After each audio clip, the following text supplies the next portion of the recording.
La carta de Judas. Esta es la última carta del Nuevo Testamento. La carta de Judas es una de las cartas que lleva el nombre de su autor. Este se presenta en el primer versículo como siervo de Jesucristo y hermano de Santiago. Tanto en el hebreo como en el griego, el nombre de Judas es Judá. Como podemos mirar en el saludo, él era hermano de Jacobo, el cual escribe, como ya miramos, la carta de Santiago, y ambos eran hermanos de Jesús, hijos de María y José. Hay 8 personas llamadas Judas en el Nuevo Testamento. Quizá uno de los más conocidos es Judas el traidor, el que entregó a Jesús. Pero aquí el autor se identifica como el hermano de Jacobo, como le conocemos nosotros por su carta, Santiago. Jesús tuvo hermanos, hijos de María y José. Mateo dice en su evangelio, en el capítulo 13 y versículo 35. Pero algo que me llama la atención en Marcos, dice que tenía hermanos y hermanas. Cuando el pueblo estaba asombrado por la sabiduría y por la autoridad con que hablaba Jesús, ellos dicen lo siguiente en el evangelio de Marcos capítulo 6 versículo 3.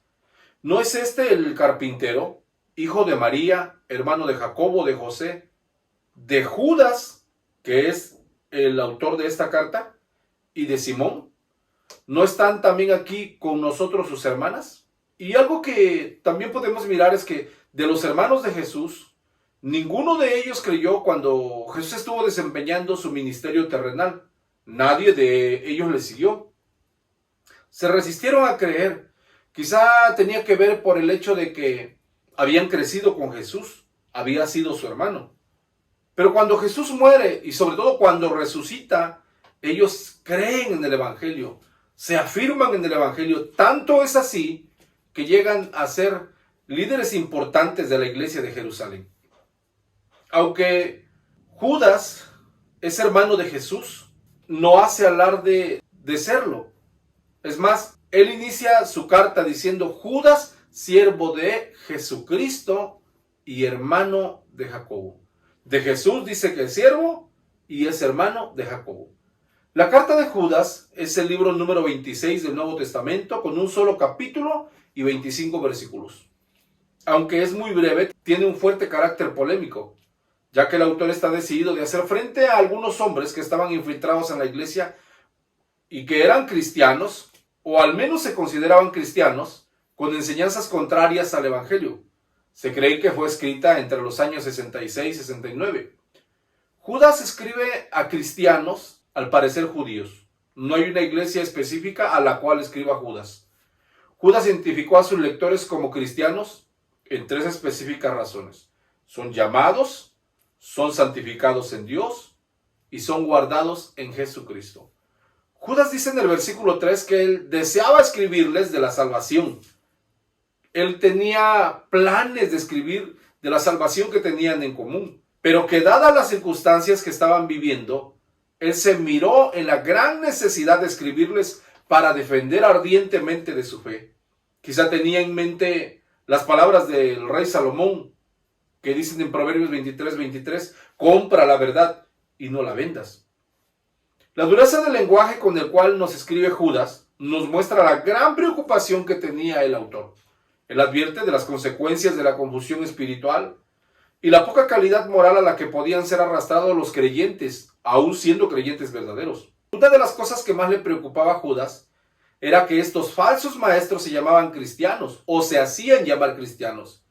El versículo 12 dice que participaban de sus ágapes fraternales, es decir, de sus convivencias o reuniones cristianas, pero que arrastrados por su propia sensualidad habían caído en el desenfreno. Judas se refiere a ellos como impíos que convierten en libertinaje la gracia de nuestro Señor Jesucristo. También dice que ellos murmuran y se envilecen, adulando o elogiando a las personas para sacar un provecho. Los acusa de negar a Dios como el único y soberano y a nuestro Señor Jesucristo. Les acusa también de rechazar la autoridad y blasfemar de las potestades superiores, de causar divisiones y de no tener el Espíritu de Dios. Judas nos pone de ejemplo palabras y figuras del Nuevo Testamento. Habla de Sodoma y Gomorra y cómo fueron castigados. Habla del arcángel Miguel. Nos habla de hombres corruptos como Caín, Balán y Coré. Nos habla de Enoc, séptimo de Adán. Judas también hace alusión a algunas tradiciones judías no bíblicas, pero con las cuales sus destinatarios estaban muy familiarizados. Judas dice en los versículos 12 y 13, refiriéndose a los falsos maestros infiltrados en la iglesia: estos son manchas en vuestros ágapes, que comiendo impúdicamente con vosotros, se apacientan a sí mismos. Nubes sin agua, llevados de acá para allá por los vientos, árboles otoñales sin fruto, 2 veces muertos y desarraigados, fieras ondas del mar, que espuman su propia vergüenza, estrellas errantes, para los cuales está reservada eternamente la oscuridad de las tinieblas.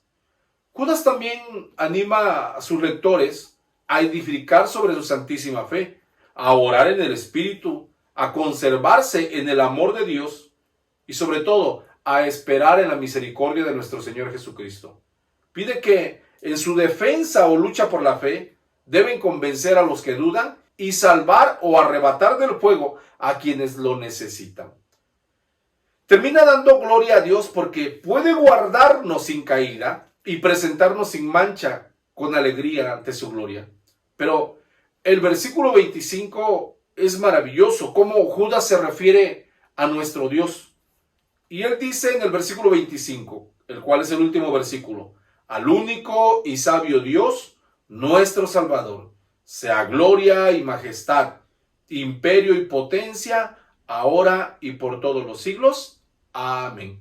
Así que esta pequeña carta de un solo capítulo es bastante interesante y creo que nosotros vamos a aprender mucho de ella. Te animo a que leas este capítulo, versículo por versículo, y que continuemos con la lectura del Nuevo Testamento. Bendiciones.